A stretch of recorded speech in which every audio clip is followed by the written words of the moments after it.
if we keep doing what we've been doing and all the other entrepreneurs in Colombia and Latin America keep pushing the way that we're pushing, I think 15 years from now, Latin America could be seen as a tech hub with very important and relevant companies, really like hopefully solving problems for people, making things cheaper or better or providing services that people didn't have in the past. Welcome, everybody. I'm Mark Peter Davis, managing partner of Interplay. I am on a mission to help entrepreneurs advance society, and this podcast is part of that effort. On today's episode, I chat with Jose Bonilla, the co-founder and CEO of Cheaper. And Cheaper is the leading B2B distributor of consumer goods to corner stores in Latin America. They're moving hundreds of thousands of products every month across Colombia, Mexico, and Brazil. And corner stores are a big deal. They're a prominent part of the overall grocery supply chain, representing about 50% of groceries sold in LATAM. Now, Jose is more than the co-founder of Cheaper. He's one of the godfathers of the Colombian startup scene. He's the co-founder of Imaginamos, a development shop that became a startup studio. His partner, Simon, spun Rappi out of their studio, and it's now a mega unicorn in the region that has raised over $2 billion. Jose spun out Cheaper. Collectively, these dudes have trained thousands of future entrepreneurs to their companies, and they are a big part of the ecosystem down there. We chat all about Cheaper, tips for founders and entrepreneurs, and we dive into the startup scene in Latin America. It's an absolutely fascinating chat. Enjoy.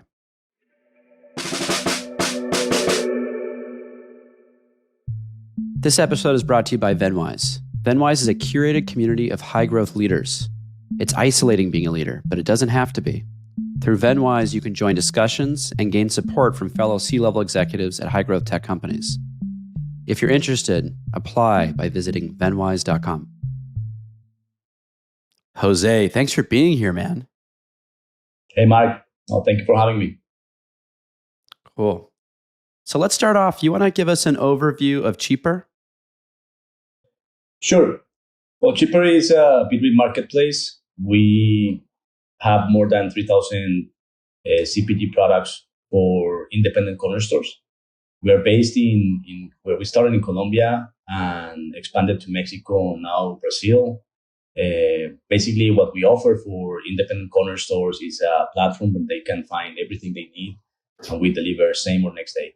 The idea behind all this is helping these independent store owners to be more successful businesses.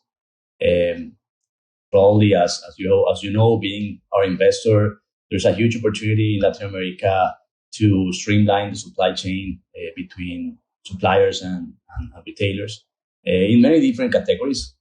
As probably people here in this podcast have seen companies building something similar in hardware stores for beauty and a lot of other industries. And we're doing the same thing. We started in 2018 as a project with the idea of building this platform for stores. And now we're fortunate that we have more than 50,000 customers in the 3 countries. We've been able to grow at a very good pace in the last 3 years. And we are really making a difference for our store owners. They are valuing what we are offering for them. And hopefully in the next years, we can become for them the main provider, become essential for them. Jose, so in the States, when we hear corner store, we're thinking maybe bodega. There's just not, it doesn't sound like a big percentage of the market, of the supply chain where people buy food and consumable goods. A lot of where people do their shopping is supermarkets. And then maybe there's a smaller part with like the gas stations or the bodegas in some of the major cities. But it's different in Latin America. What percentage of the market is flowing through corner stores in Colombia, Mexico, Brazil, et cetera? Yeah, Latin America and essentially all the developing world, you can go up to 90%, for example, for India, in terms of the percentage of market share of groceries that are sold through independent corner stores. And you can go down to 50%. That is what we have in Colombia, Mexico, and Brazil, and along Latin America. And the majority of the independent corner stores are serving low and middle income population. And stores have a very important role supplying a day-to-day goods. And this is something that different to the United States. Usually it's hard to imagine how people or the majority of the population in Latin America buy their goods. But basically, stores are the shelf space of their homes. And that's why they're so important. They've been there for decades, and they've always have the same share. They have never decreased just because the role that they have for their consumers is very important for the way that they buy their goods. Now, why did you start this company? Because there's probably a million things you could have gone out and tackled. Why did supply chain management for corner stores? What itch did that scratch for you? Yeah, well, actually, Cheaper was an opportunity that knocked out at our door when I was leading Imaginamos. Imaginamos is a software studio that I co-founded with a friend back in 2007, where we basically build software for big companies, retailer, banks, and big companies. And from there, we did a lot of projects. One of those projects that came up to us 2018 was offered by someone that now is an investor in Cheaper, that was basically inviting us to do some type of software for inverse logistics for them. And he was like at that moment testing the idea of reselling CPG products to end consumers. That was the initial idea. Basically trying to sell products that were short expiration date to their like office employees. And the idea behind it was, okay, why don't we sell these products to more people, other channels? And that's how we started, like understanding the world of CPG, supply chain, and store owners. Fortunately, we were able during those years to test who was the customer that was really having a problem, but that we can solve a problem by like optimizing the supply chain between suppliers and them. And by the end of 2018, more CPGs came up, like talking to us and wanted to talk to us to sell products through the project that we were building. More stores came to us asking for a larger selection of portfolio. And that was essentially the inception process that we lived during those days that allowed us by the end of 2018 to understand that we were in a position where like both sides were pulling us to do more. On one side, stores were asking for more products. On the other side, CPGs were asking us to provide them our service so they can get faster to and more efficiently to corner stores. And essentially, that was the inception moment where we found something that we believed that could become a company. And that was the moment where Cheaper started as a business. And then in 2019, we launched with the Cheaper that we know today. And so far, it's been going pretty well. This is a little understood thing that you're talking about. It's when you know you have product market fit. I think if you haven't had a lot of reps of trying to start companies and failing and succeeding, it's not obvious when it clicks. I failed a bunch in my 20s starting companies. And the confusing thing about failure is no isn't no. No is like later, or let's keep the conversation going, or maybe. That's what you often hear. And it's not definitive, and it's not this feedback loop you're used to getting or you expect to get if you're not used to really listening to what people are saying. But yes is do more. Give me more. I want it. It's inbound. And so there's an interesting thing. You don't always, at least I don't know, in American culture maybe it's a little different, but you don't always hear this outright negative, hey, that's a dumb idea. I don't want that. You don't hear that. You kind of just get, yeah, fine, let's keep talking. You get dragged along. But yes sounds like hey, my buddy told me about what you're doing. Can we talk? I want your thing too. And so for entrepreneurs out there, right, there's an insight here in what you're describing. And you had the wherewithal to know what no sounds like and what yes sounds like. But if you haven't ever heard yes before, you think you're almost on the precipice of succeeding when people are telling you no politely. So it's confusing. So I don't know. It's a great story when you get people calling in and you get those inbound. Boy, thrilling moment because you know you got something. For sure, Mark. And an anecdote from those days, like at Imaginamos, we built like more than 7,000 projects. All of them had to do with technology. So I really know failure for projects where like no one wants to use it. You have to push a lot the project or what you are offering, so the customers or the users try to bring them to use your platform or your service. And I've seen that like hundreds of times. Obviously, as part of the company that was working with a team of entrepreneurs or a team from a big business. But our job at Imaginamos was essentially that, launching products and see how they got traction or not, and iterating until the company wants to fund the project so that we get to the point where the project take off. So what happened to us in 2018 with this specific project is something that I don't see a lot. Like both sides, like pulling you to do more. I immediately recognized that this was an opportunity, probably a bigger opportunity or an opportunity with a higher probability to be successful, because it's something that I never felt like on an everyday basis. So I think that's very important from our initial process.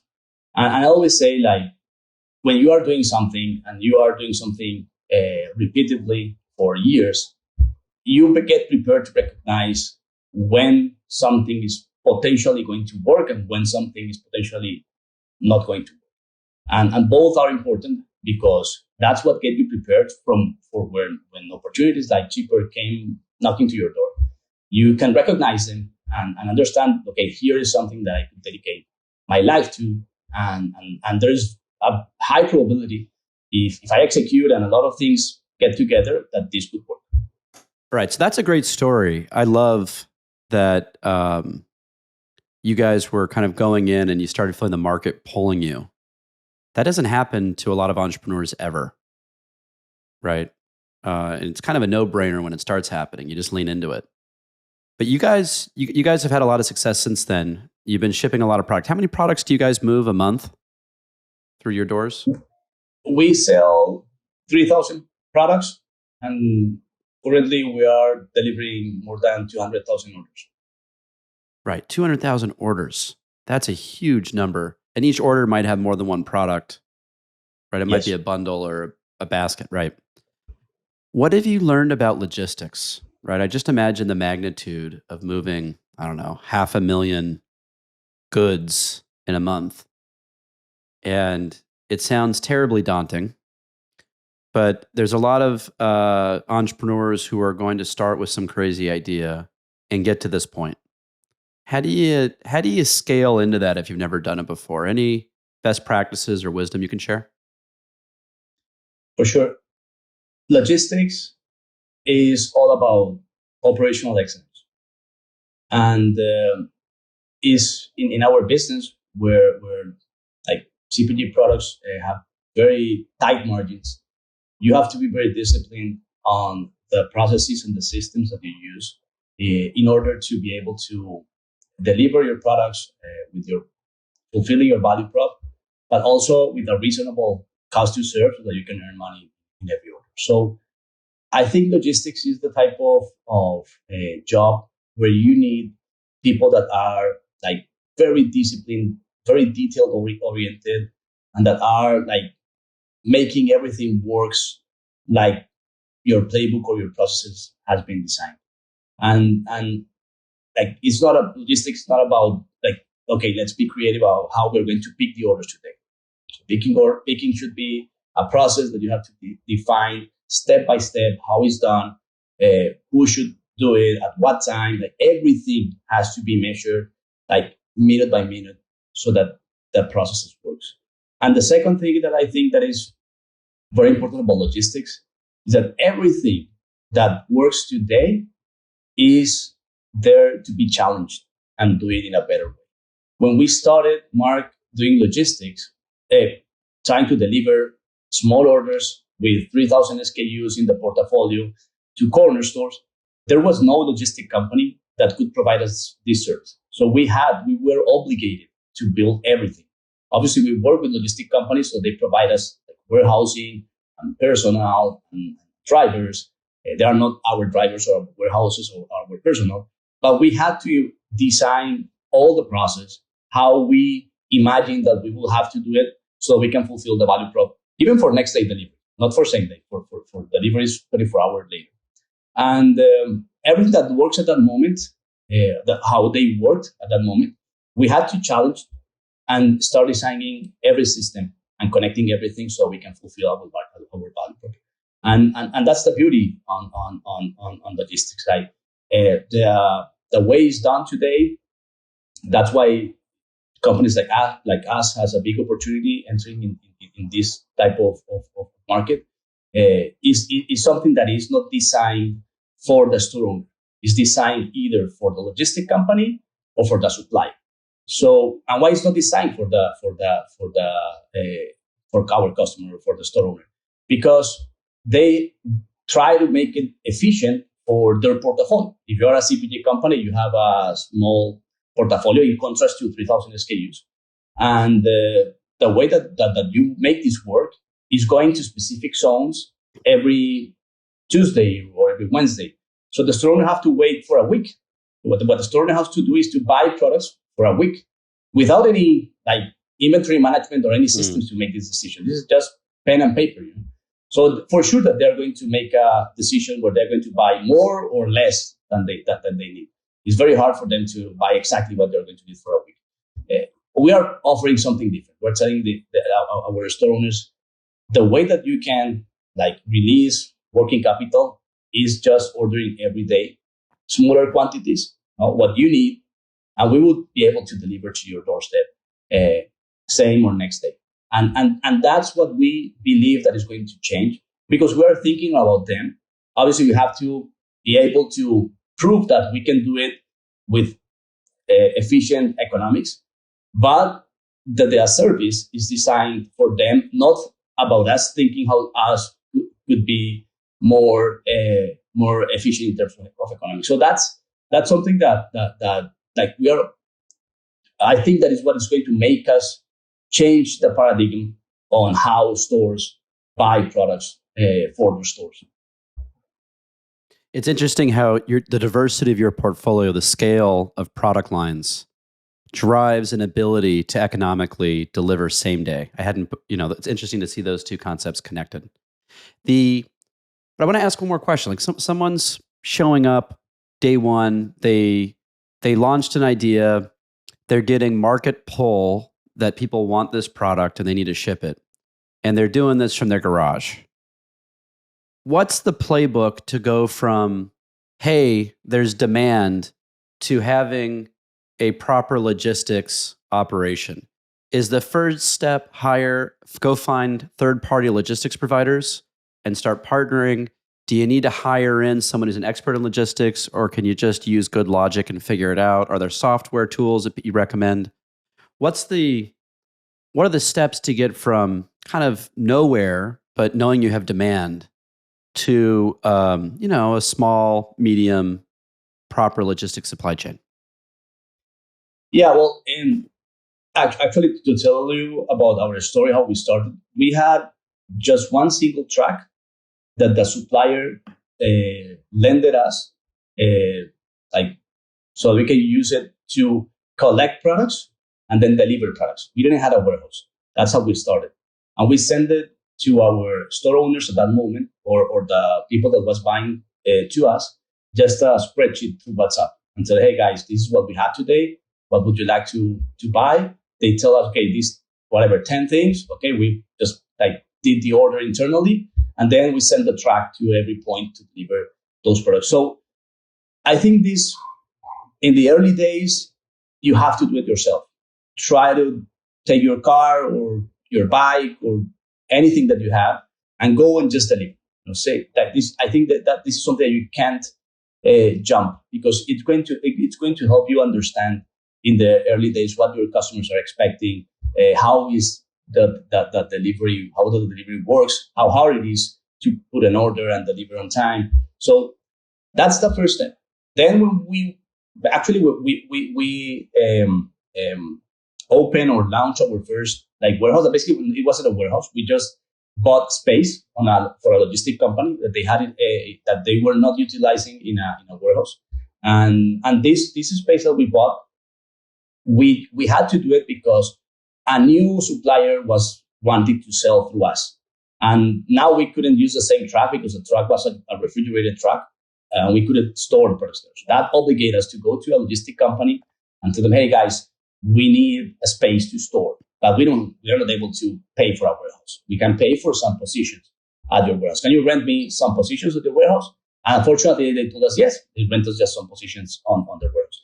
And now I need some trucks. Like you have trucks, just, one truck per day. Trucks in Latin America are contractors, like 80% of the truck fleet are contractors, independent contractors. So you just can hire one of them for a day or for a month, and that's it, and you can start working. And that's how we started to understand logistics and how to work. So I think on talking about the playbook is do it yourself, go to third parties and connect them.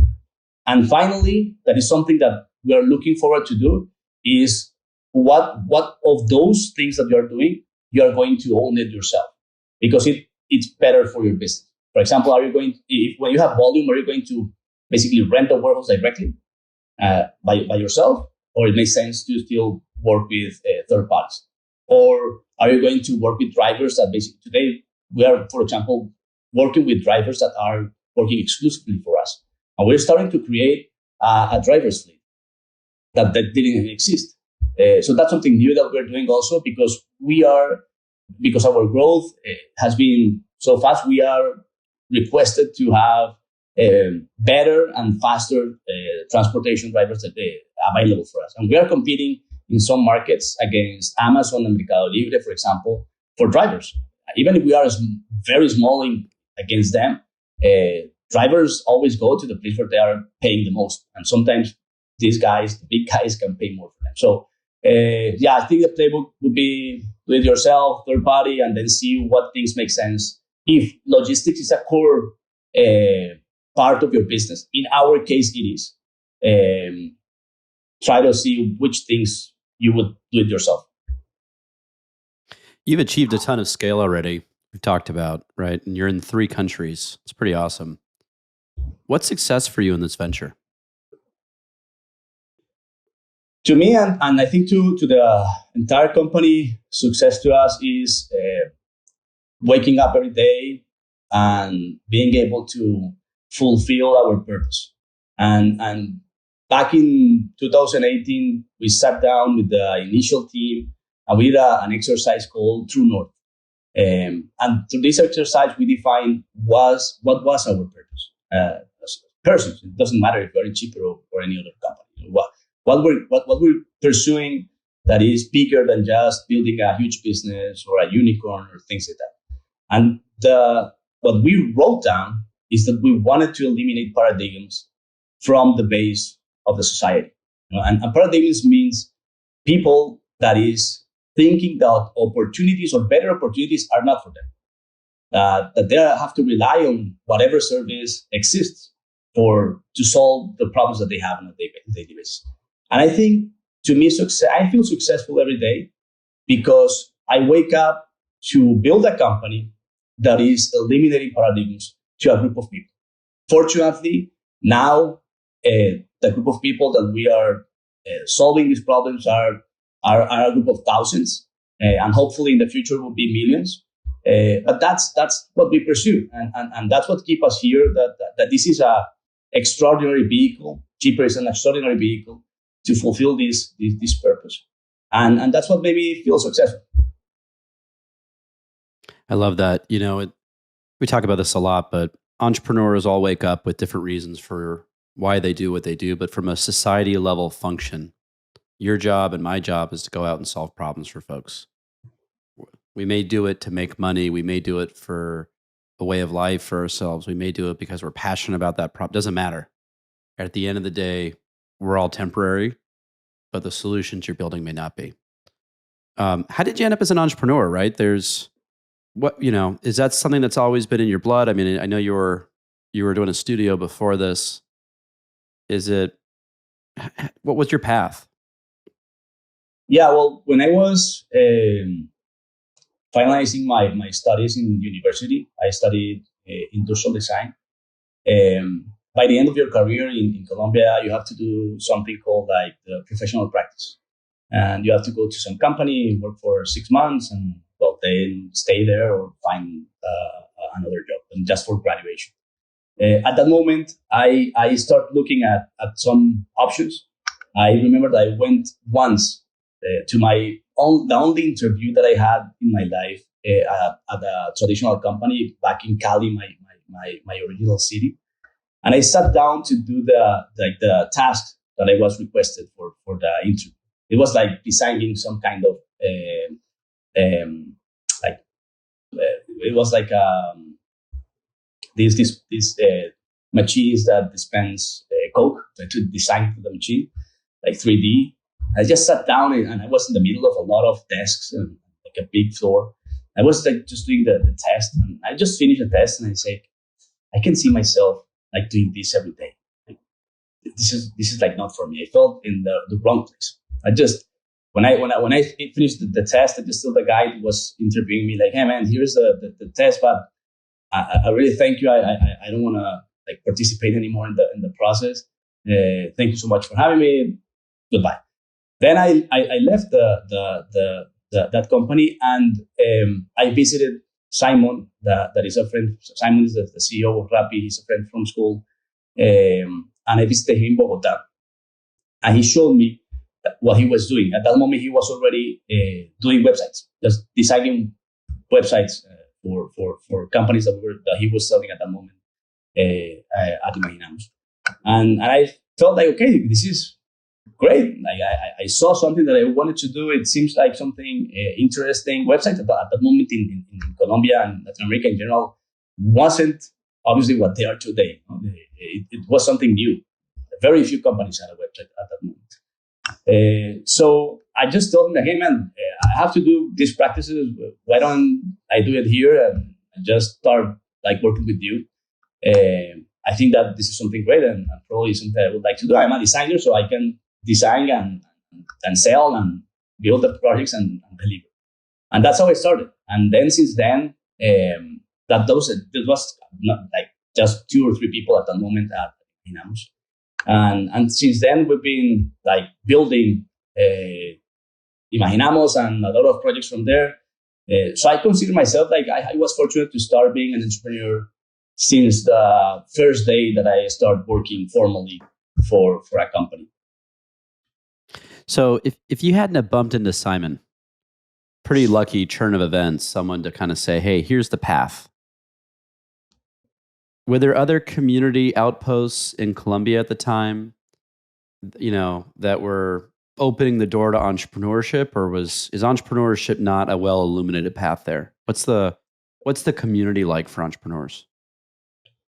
Well, it didn't exist an entrepreneur community or like entrepreneurial businesses at that moment. Just for a number, at that moment there were only like 2 companies doing technology, 2 relevant companies building technology for the Colombian industry. We were the 3rd one, and we were building technology for the ones that couldn't pay for the big ones, basically the small companies. So it didn't exist. So probably some projects, but like not a community at all, not a network like it is today. And actually, I didn't know that I was being an entrepreneur at that moment. I just started working as something that I thought that was like makes sense, that I would like to do it, and that I enjoyed, and that's it. Like I wasn't thinking about, okay, now I'm an entrepreneur because I'm like building Imaginamos from scratch. Never thought about it. Those were words and and concepts that came later on. And I think companies like Imaginamos, that there are other companies also like that were born in Colombia with probably other services, are the ones that has like built and developed hundreds of people that now are part of this like ecosystem of entrepreneurs that are building a lot of different companies or being part of a lot of different companies. And now you would see a huge ecosystem. Like today, I see what's happening, and I remember those moments, and like it was like loneliness, prehistoric times, 2007. Today we are like way better, far from where we were at that moment, and this just has passed just 15 years. If this continues, how it goes, I am looking forward to see how it's going to look in the next 15 years, because if we keep doing what we've been doing, and all the other entrepreneurs in Colombia and Latin America keep pushing the way that we're pushing, I think 15 years from now, Latin America could be seen as a tech hub with very important and relevant companies, really like hopefully solving problems for people, making things cheaper or better, or providing services that people didn't have in the past. I totally believe that too. I think it's on trend for that. How integrated is entrepreneurship in kind of the mainstream culture now? Right? Is it something that a lot of college students are talking about? Are tech companies popping up in the media all the time down there? What do you? How much part of the collective? How central is it to the collective consciousness of the local population? Well, I will give you an example with an event that I participated a couple of years ago. I was invited to a university to see all the like graduation projects from a cohort of designers.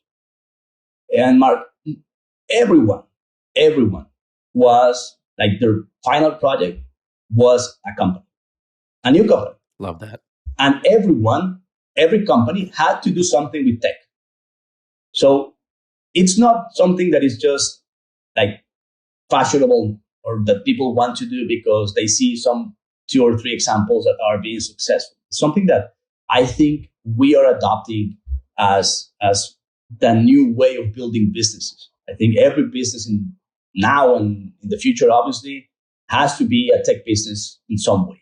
Even if you have a restaurant or a bakery or anything that you have, will have to do it with technology. And I think people is now thinking or incorporating technology at the core, and then like building the idea. So that was something that just amazed me to see how everyone was thinking about just like not doing a project for traditional companies or a bank or something, but proposing something new. It sounds like the general population is already on board. Has the government caught up? How is the regulatory environment for startups? Is it a good place to do business in Colombia? And, which countries are hospitable? How does it vary? Yeah, I think Colombia, and knowing the conditions in Mexico and Brazil a bit deeper than the rest of Latin America, is very favorable for entrepreneurship and building a company. There's not like some type of regulation that is giving some type of advantage or something special for entrepreneurs, like for example, on taxes or something like that. But in Colombia, you have great talent. You have a country that is kind of in the middle of Brazil and Mexico, and like it's a place where it's not as developed as Brazil, but it's not as behind as probably other countries in LATAM. It's like in the middle of all of them. So it's a good place to test and experiment stuff. Colombia, I think it's not an expensive country. So you can, the money that you can raise or that you're going to invest in your business could be, you can have more from it. So I think the conditions that Colombia has today are good conditions for a company to start. We see a more aggressive environment, for example, in terms of taxes in Brazil. We see a more aggressive environment, for example, in terms of regulations for employees and the cost to have an employee in Mexico. So I think Colombia is a place that is very favorable for new companies to start. But nothing that I would remark that is special that the government has done for companies like us to start. Like we have the same obstacles that you would have in probably other countries in Latin America. Are there countries that you think are up and comers or great places for entrepreneurs to be paying attention to right now? It sounds like there's a little bit of a triumvirate with Colombia, Mexico, Brazil. We hear those three countries a lot on the strategic roadmap for LATAM startups. Is Chile in the mix? Like what's floating around that you think is kind of coming online and becoming increasingly relevant? Yeah, for sure. Colombia, Mexico, and Brazil. Mexico and Brazil being the largest markets, obviously are the place where you want to be, but obviously also harder to win those markets. I've seen like Chile having a very interesting ecosystem being developed. Argentina, great entrepreneurs, like you find great talent, but I think Argentina is a place where people think it twice because of inflation and like politics that is more like unstable than other countries in Latin America. But companies like Mercado Libre and other companies that were born in Argentina have left like a lot of people that is great talent that also we work with some Argentinians and they're great for us. So yeah, I would say that we are in the right markets right now. The other markets for our business are potentially going to be tackled in the future. But for now, like Brazil and Mexico are so big, like 10 times Colombia, for example, for Brazil, that we have a lot of work to do. Right. Are you seeing a pattern of where the founders come from? Are there patterns that they're coming from certain schools or certain geographies or certain companies where they're kind of the current birthplace of innovators? Yes. Well, tech companies, even if they are on the side of building software for other companies or early companies like or early days in Mercado Libre, Despegar, and all the big guys, those are the places where I've seen more entrepreneurs like starting to like start their own adventure. So that's why like these type of companies are so important, because companies like Cheaper and the others that are similar to us at the same moment, I'm sure that we are going to be the ones that replicate what the companies that we admire, like Mercado Libre, Rappi, Despegar, all the other big ones that we have in Latin America have done. But in the past, were very few. You have like 3 or 4 companies that were notable, where talent that know how this works could start something. Now, fortunately, we have hundreds of companies like Cheaper and thousands of companies, probably smaller, but also with great products and also great teams. So I think this is going to be a multiplier. And in the future, how it has happened from the big ones to hundreds and then to thousands, hopefully we can get to hundreds of thousands of people that has gone through these companies as vehicles where they have learned what is entrepreneurship about, what's the mindset that you need to be successful, how is to build a company from scratch, how is to raise money, all the things that you need to learn and understand and probably dominate to be able to start something and have a bigger chance to be successful is what is going to be for the region transformative. Yeah, and the other main ingredient outside of talent, and I agree with you. I think there's this virtuous cycle. Startups beget more startups. I'm sure in your company, you're training the next generation of entrepreneurs, whether you know it or not. I'm sure you know it. Is capital. Where are you guys drawing a lot of capital from? How much is down there? How much is the States? What's the venture market look like in the angel ecosystem? Yeah, well, when I remember probably Rappi was my first experience. as like the angel or friends and family ecosystem of investors. I remember at that moment, the people that invested in the beginning, like the first group of people, were just friends that didn't know what they were doing. There's just like an idea with a team that they trust, but not really like really be every like 100% of people being conscious of that they are investing in a company, a tech company where they're going to have stocks and whatever. That was something that at that moment I think wasn't clear enough, and there was like I couldn't see an ecosystem behind this angel or friends and family. Now I've seen hundreds of like funds that have been starting family offices that now people believe because of the Rappis of the world, the Mercado Libres, all of these big guys that have done pretty well. Now people believe that this is an opportunity for them to put money. I think in the past, people invested in real estate and traditional businesses. And for us, like normal common humans, there's not a culture of investing in Latin America at that moment. Now people are seeing this as an opportunity to not only support great projects and great teams, but also to bring some money back in the future if the project works. So I can say that I know hundreds of people, that angels that invest their own money for new companies. Now we have a list of more than 100 local VCs in Brazil, Mexico, Colombia. I'm seeing very important VCs like Kasek, for example, sending people to Mexico to open an office there, and coming to Colombia more frequently. Same thing happened for Monashis, that are like the top two funds in LATAM, in my opinion, and seeing others that are popping up, that are becoming relevant.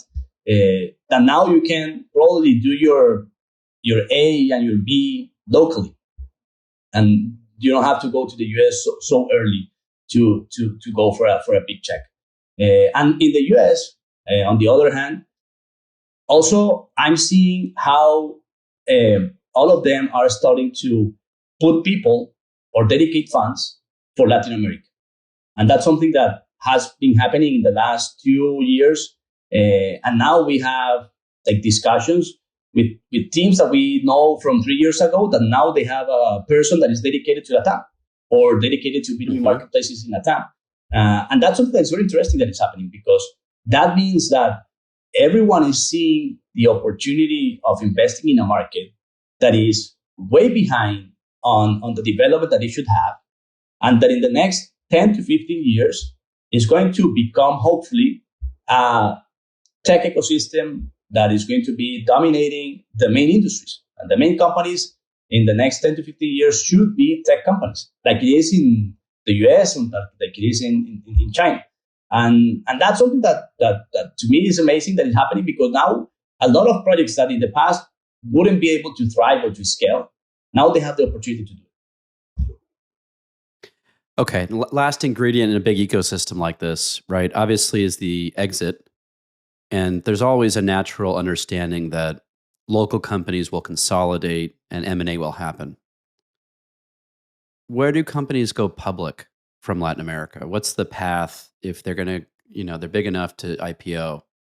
Where do they typically do that? Where do they list?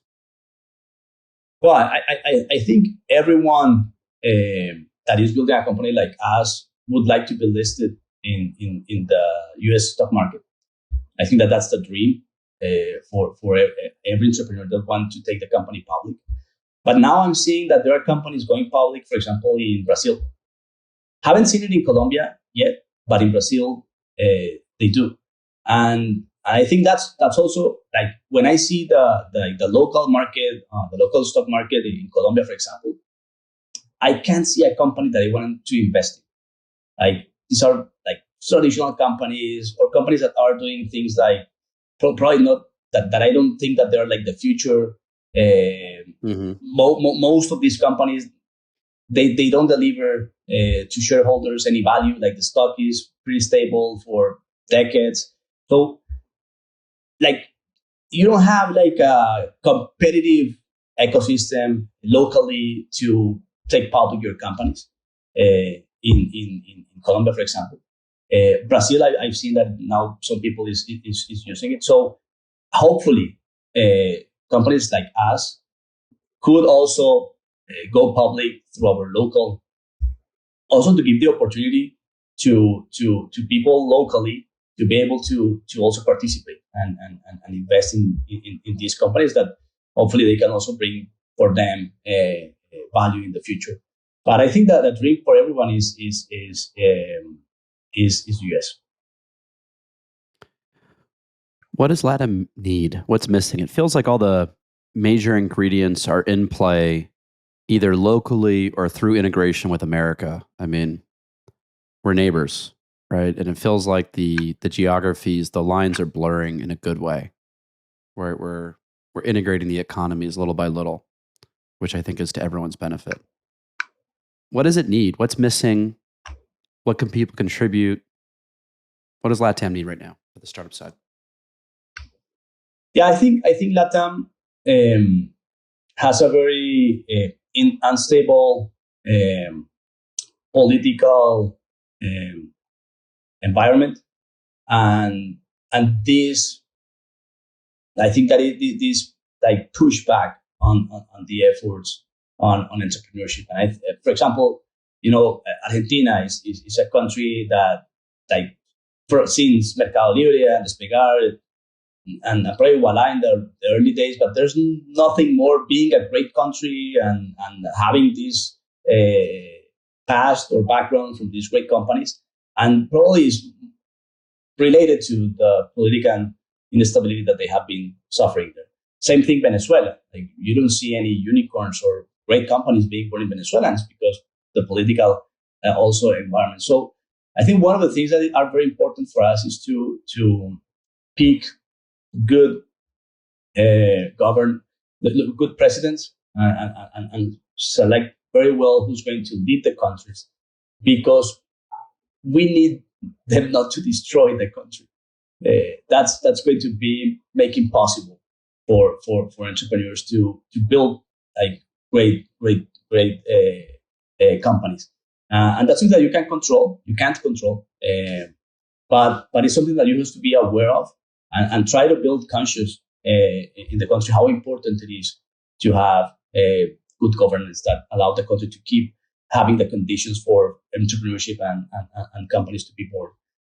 I think that would be my top pick, because everything is there. The talent is there. The VC world is looking at us as a great opportunity. We have a lot of benchmarks and friends and people we know that is building something and can help us on our own endeavor.